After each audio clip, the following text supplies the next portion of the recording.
تبارك الذي بيده الملك وهو على كل شيء قدير। 8 বছর তো প্রায় ওয়াজ করেছি, এখন চিন্তা ভাবনা আছে যে সিনেমা অঙ্গনে অভিনয় করার। হ্যাঁ, আপনার শিক্ষাগত যোগ্যতা কি বলেন? আমার শিক্ষাগত যোগ্যতা আমি বড় না। জীবনে কিছু আশা এবং স্বপ্ন ছিল, এর ভিতরে একটা স্বপ্ন ছিল যে আমি বড় বক্তা হব। তখন আর কি বড় বক্তা হলাম, ওয়াজ মাহফিলে ওয়াজ করলাম, লক্ষ লক্ষ জনতা আসতো আমার মাহফিলে। তো পরবর্তীতে ভাবলাম যে একটু সিনেমা টিনেমা করি, ওয়াজ অনেক করলাম, এখন সিনেমা করি যে কেমন হয় বা কি আসে। এক সপ্তাহে কতগুলো ওয়াজের দাওয়াত এসেছে? ওয়াজের এক সপ্তাহে দাওয়াত আসছে না হলে আনুমানিক 10,000, আমার আগের থেকে দাওয়াত আসে। 10,000? আপনার কি আফসোস হয় না যে 10,000 ওয়াজের? আফসোস আসলে আমি আপনাকে বললাম না যে মানুষের জীবনে কিছু কিছু আর কি স্বপ্ন থাকে, তো আমার জীবনে একটা স্বপ্ন ছিল যে আমি বড় বক্তা হব। আলহামদুলিল্লাহ যে আল্লাহ পাক আমাকে সেই তৌফিক দিয়েছেন। এবং একটা সময় আমি ওয়াজ করলে মনে করেন আপনার এই যে বুদ্ধিজীবীর যে মাঠটা আপনি দেখতেছেন, এই পুরো মাঠটা ভরে যেত, অনেক প্রচুর পরিমাণে লোক আসতো। মোটামুটি আমাকে ইসলামিক অঙ্গনে অনেকে চিনে জানে, যে জন্য আর কি মানুষ আমাকে হিউজ পরিমাণ ফোন দিচ্ছে। আসলে দেখেন এটা তার অবাক হওয়াটাই স্বাভাবিক।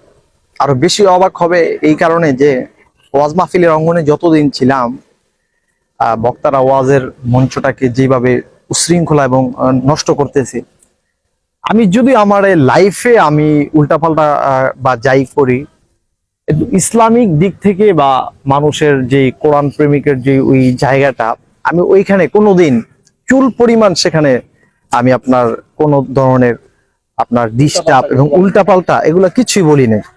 কারণ সবসময় যখন মানুষজন আসতো তখন আমি চাইতাম যে তাদেরকে হাজার হাজার মানুষ আসছে এত কষ্ট করে, তাদেরকে কিছু শিক্ষা দিব, এই নিয়তে ভালো ভালো জিনিস বলার আপ্রাণ চেষ্টা করতাম। তো সেই ক্ষেত্রে আমার যেমন ইউটিউবে যদি সার্চ করে আপনার ওই ভিডিওগুলো দেখলে তারা অবাক হয়ে যাবে যে আসলে এটা সম্ভব কি করে, বুঝতে পেরেছেন? এই কারণে হয়তো একটু বেশি অবাক হবে, এটাই আর কিছু না। আপনার উপর তো জানের যে হুমকি সেটাও তো হতে পারে, যে কেউ আপনাকে আক্রমণ করতে পারে। আসলে দেখেন, যে কেউ আক্রমণ করতে পারে এটাই স্বাভাবিক, তবে বিষয়টা হলো যার যার অবস্থান নিয়ে তাকে তাকে থাকা উচিত। কথা বুঝতে পেরেছি? আমি ওমর ফারুক আল আজমি এইরকম অবস্থানে এসেছি, এমনি আসি না, নিশ্চয়ই এটার পিছনে অনেক কারণ অবশ্যই আছে। সেই কারণগুলো আজকে আপনাকে বলবো না, সময় সংক্ষিপ্ততার কারণে। আপনি যদি চান তাহলে জাস্ট 1 মিনিট আরো কিছু জানতে পারেন, কিন্তু 1 মিনিটের পর আর কিছু বলা যাবে না। আমি বলি প্লিজ একটা কথা বলে, আপনি নাকি কারোর সাথে প্রেম করে শেখা খেয়ে এখন এই মাওলানা থেকে নায়ক হচ্ছেন, আসলে ব্যাপারটা কি কতটুকু সত্য? আমরা কিন্তু অনেক কিছুই আপনার পিছন থেকে জানার চেষ্টা করেছি, ঘটনাটা একটু বলবেন? আসলে দেখেন, মানুষের জীবনে প্রেম ভালোবাসা আছে এবং থাকবে, এটাই স্বাভাবিক। তবে আমি কোনো মেয়ের প্রেমে কখনো পড়ি নাই। জাস্ট আমাকে মেয়েরা মেসেজ দিতে বা কথা বলতে ভয় পাইতো।